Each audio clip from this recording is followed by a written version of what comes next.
Shalom, all praises to Yahweh, Ba'Shem Yahushai, Ba'Shem Harakah Kadash. Double honors to the apostles and elders, great millstone and rule and Shalom to all the brothers doing the work in truth. It's brother Amon from the James London camp. Just covering this, circumstance you've had going on between Taiwan and China because it's heating up. And it's been, it's in and around that region, really. China and Russia. They've been on the offensive, and they've basically been like, yo, we're gonna be taking in some local land. They've just been like, it's time to come home, and that's mainly to like happen with Crimea. It's happening with Ukraine now for Russia, and it happened with where's it called? It's called Hong Kong. Hong Kong was where it was, because Hong Kong had basically been slowly getting taken over. Like anyway, the leader of Hong Kong or whatever, she'd already bent the knee at the time, and then China essentially just exerted full control over it, and them men are doing what they got to do, because they'll pass in laws where it's like you can't say certain things. That's why you had and the same thing with Taiwan, because Taiwan you had the incident with with what's his name, fuck is the nigga called, when it was, what was it, a Suicide Squad, the new Suicide Squad movie, John Cena, where this nigga's speaking full Mandarin, I believe, and was I think he said in an interview that Taiwan was a country, and then China got mad upset. So I was like, they were thinking, yo, it's gonna fuck up the cinema, Chinese cinema money. So you had to go and apologize in fucking full Chinese, which was that shit was hilarious. But it shows like hey, China's having that heavy influence, and as such, it's having it on a, because even like with social media, the hottest like current social media platform people are rinsing off is dumb been TikTok. That's why when Trump was in, he tried to basically get, if it wanted to operate in the US, they'd had to get acquired by a US company. But then I don't even know, that shit just they didn't, I think they might have temporarily done it or some shit, but it was like they were talking about it for a little bit, then it kind of faded off. So there's that. There's like I said before, the movies where they've had the influence, and there's shitloads of companies that basically require different parts, different bits of not construction, what is it, well, I get not like their factories, the cost that they can do things, they need them to basically keep making a profit. So they keep China sweet to a certain extent, which is why they have a lot of sway over, they have a lot of influence over, what you call it, a lot of influence over America, a lot of American companies.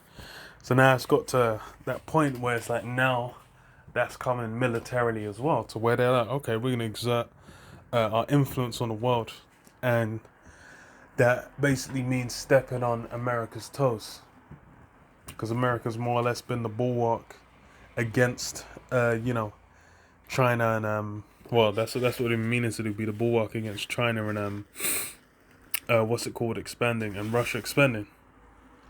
But now it's come, and now, I read this. It's on the Guardian. It says, what, Taiwan records record Chinese incursion into air defense zone. Defense Ministry says it's detected at least 56 flights hours after the US urged Beijing to cease provocative activity. China sent a record number of military aircraft into Taiwan's air defense zone on Monday, the fourth consecutive day of such air incursion by Beijing amid growing fears of further escalation. Taiwan's Ministry of Defense said it had detected at least 52 flights since during daylight hours on Monday, including 36 fighter jets, 12 H-6 bombers, 2 transport aircraft, and 2 surveillance aircraft.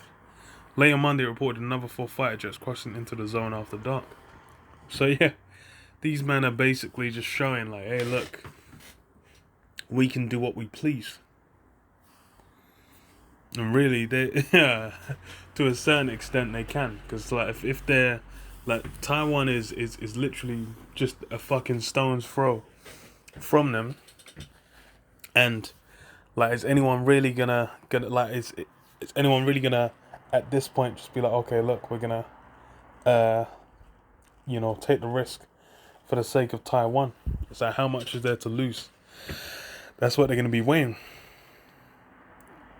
Because there's what followed consecutive missions on then record 38 planes on Friday, China's National Day, 39 on Saturday, and 16 on Sunday. Monday's incursion into the air defense identification zone, a buffer outside the country's airspace, came hours after the US State Department urged Beijing to cease its activity, which it labeled provocative and destabilizing. Yeah, it's basically letting them know, like, yo, you want to do this?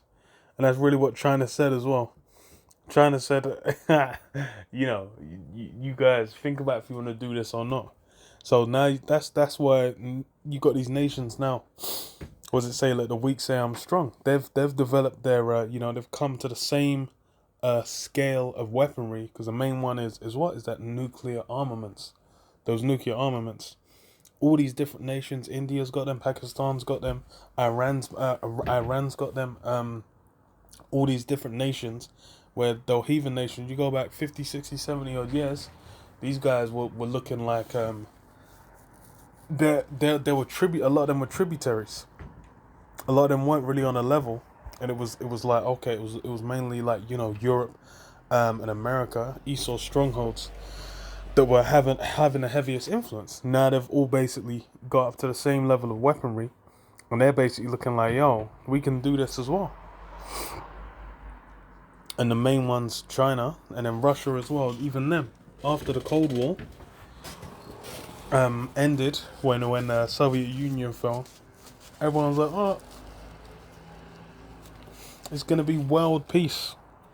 But now, Russia's had the hooks in their jaw. They've been turned back to that same nature.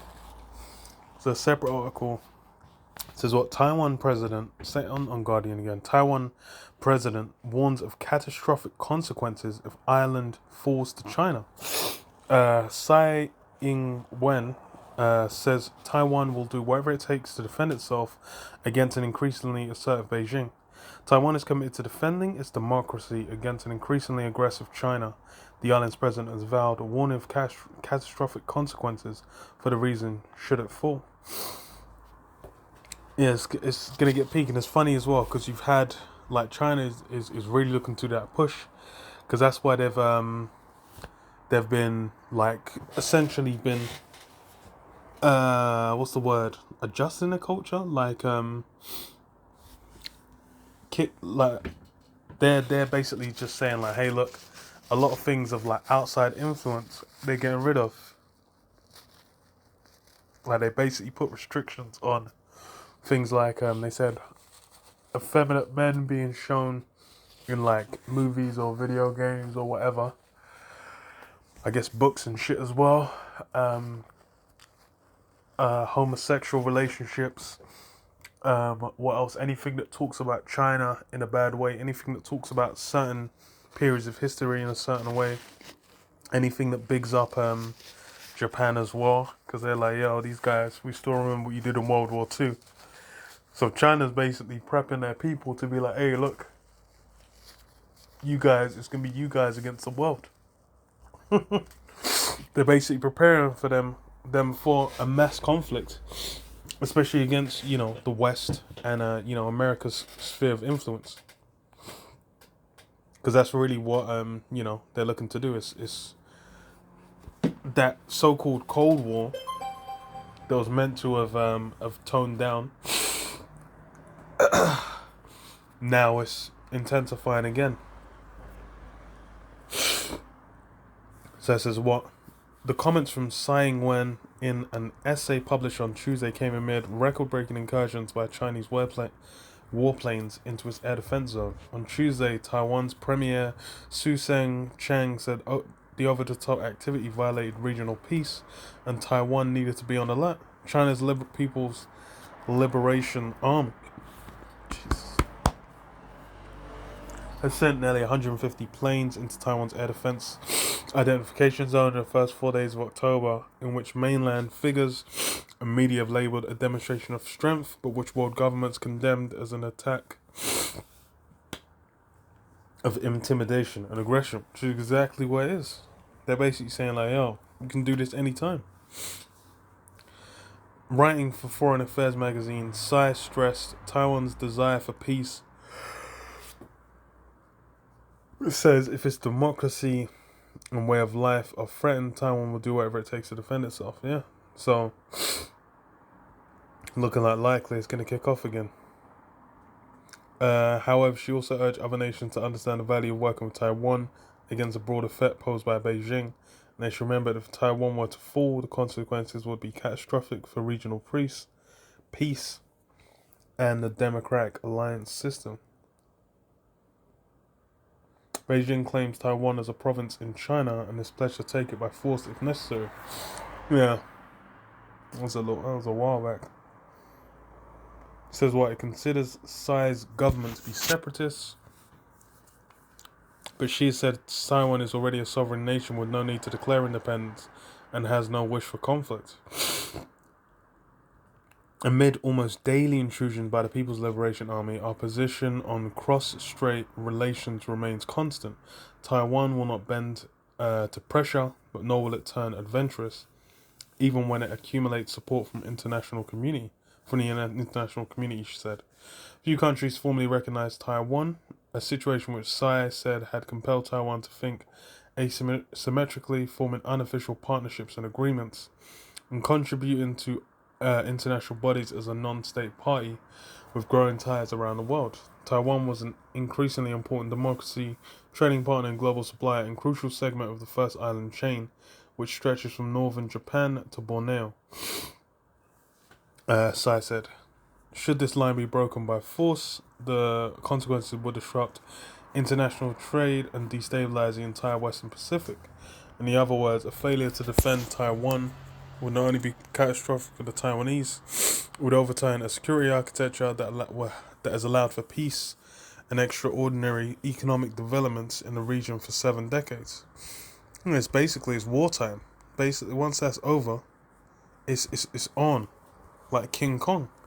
Everything's kicking off, and that's really what it's gonna be. It's a matter of, that's what the spirit is, man. Read this.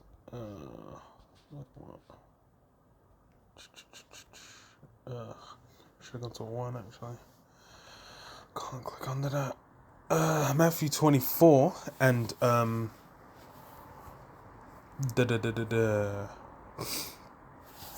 and 7. For nation shall rise against nation, and kingdom against kingdom, and there shall be famines and pestilences and earthquakes in diverse places. All these are the beginning of sorrows. Yeah. This is, sign of the time of the ends is nation rising against nation. And that's what you got. You got, Taiwan, where they're basically, they got peace stuff previously, but they've been trying to just do their own thing, and China's been essentially bringing in, the wayward lands that previously got peace stuff. They did the same thing with Hong Kong.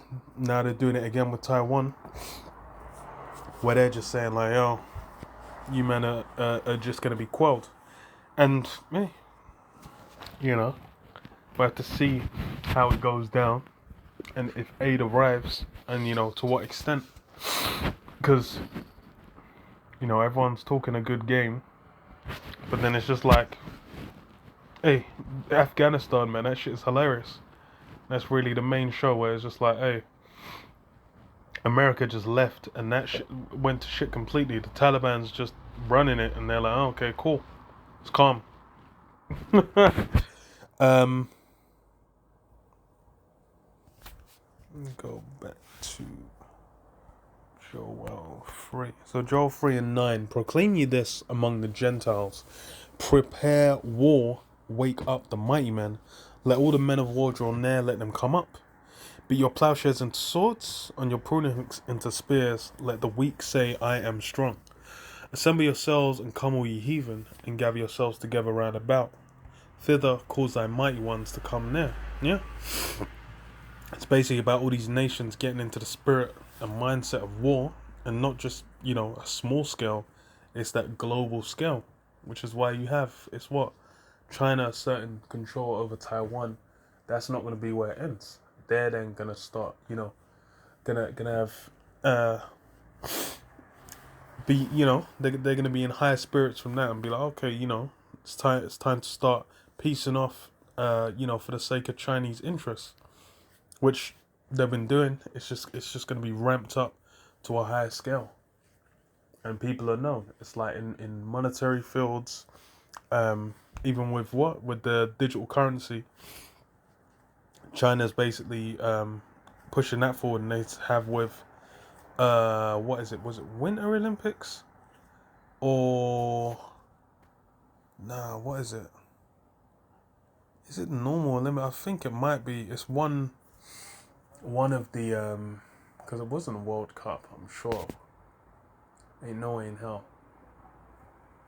But one of those global events, either the Olympics, Winter Olympics, or no, it wouldn't be a World Cup. Either Olympics or Winter Olympics, they're hosting. Then they're what do you call it?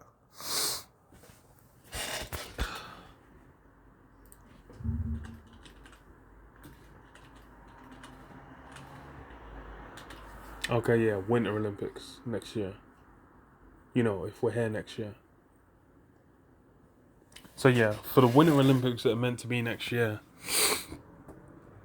they're basically going to be utilizing that what's it called, digital yuan, the crypto one, and that's going to be like they're basically they're basically going to be promoting it through that, and that's one of the means by which those things cause conflict, because that's why it's been said like, okay, the US needs to catch up, because if other countries get ahead, they get people uptaking the the Chinese or or European or whatever, some other nations monetary system, digital that crypto monetary system, then the crypto the petrodollar is gonna lose out, and America will catch a fat L. So they're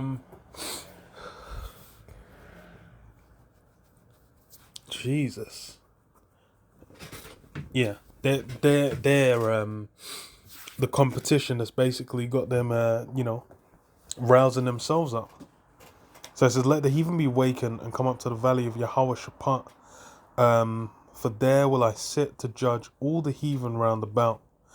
Yeah, this is about the valley of Jehoshaphat, the valley of Yahweh Shaphat, the valley of the Most High's judgment. Because that's what this is about. This is about the nations being gathered. And that's why all the bluster of both America, Russia, China, Israel, Iran, all these different nations that are being mustered for the battle, they're all thinking they're going to catch the W. They're all thinking their plans are going to come out on top. They're all thinking they're going to get the most out of that situation. But these things, this has been settled by the power, the Most High Power, who's basically just, these things have been orchestrated for the sake of what? Of setting up the kingdom of heaven for glorifying his son, Yahweh Shai. And him basically coming and grabbing all the crowns, all the rulerships that presently exist, and then setting up the rulership of the kingdom of heaven, man. That's what's what this is about. So it says put ye in the sickle, for the harvest is ripe. Come get you down, for the press is full. the fats overflow for their wickedness is great. Yeah, all the it's even why there's been a, the amount of people that are even on the face of the planet Earth, it's knocking on 8 billion, essentially is what they're saying. All these souls are basically being brought around now because why? It's that time of judgment.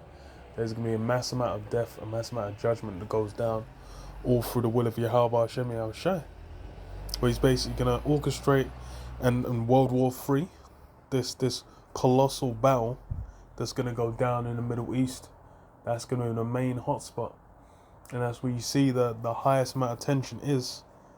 Because that's why you had like a month or two, a month and change back, where you had the so-called the Palestinians and the Israelis, suplexing each other in the street and going mad, and then that was inflaming people all around the globe as well.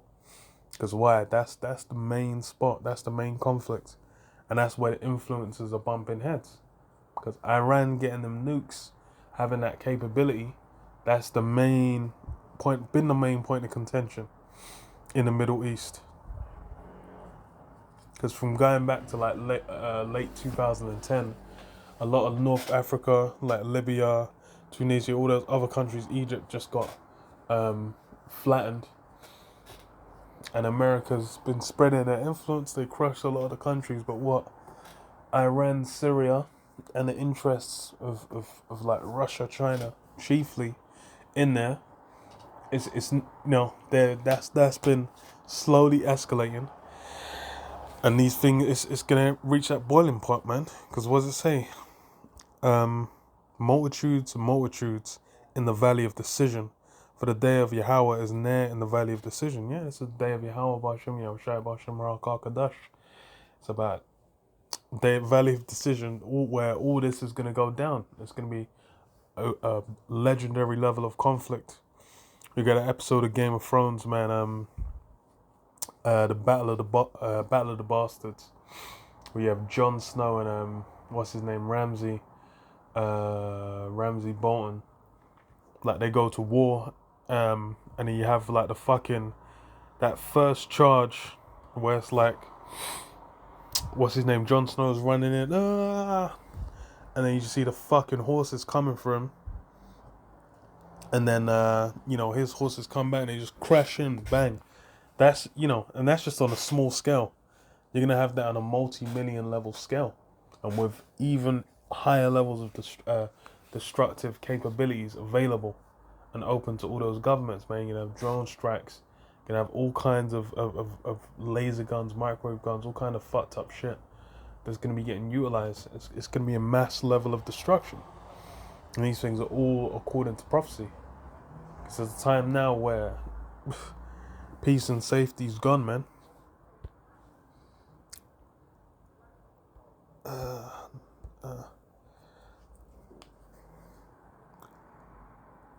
First Thessalonians 5:1 says, "For yourselves know perfectly that the day of the Lord so cometh as a thief in the night. For when they shall say peace and safety, then sudden destruction cometh upon them. A travail upon a woman with child, and they shall not escape." Yeah, everyone's thinking it's been at peace, and it's really since the end of like the Cold War, everyone's been lulled into that state of peace. Because even after 9/11 happened and shit kicked off, it's been, especially in like mainland America, it's been tame. In Europe, it's been a bit different because you had a few more of the attacks hitting relatively frequently. But America's been lulled into that state of where they really think everything's everything's chill, everything's cool, everything's blessed, and that's why it's gonna hit like a ton of bricks, because people aren't ready for a state of mass destruction, of their life being in danger, of having to go out to war, guys being drafted, shipped out there, and getting ground out like meal in front, in that war front, which you watch in war movies. That's what you see. People like just all getting jacked up, all kinds of fucked up. People like, yo, why am I here? Man thought they came for the glory of a country, and they realize like they're just pawns in the games of the elites. But yeah, you know, it's heating up, and that's really like the conflicts between all these different nations at World War III stirring. It really ain't toned down. Really ain't toned down in the longest, man. But yeah, I'll leave it there. Shalom. Yabashim Yashab. Shalom.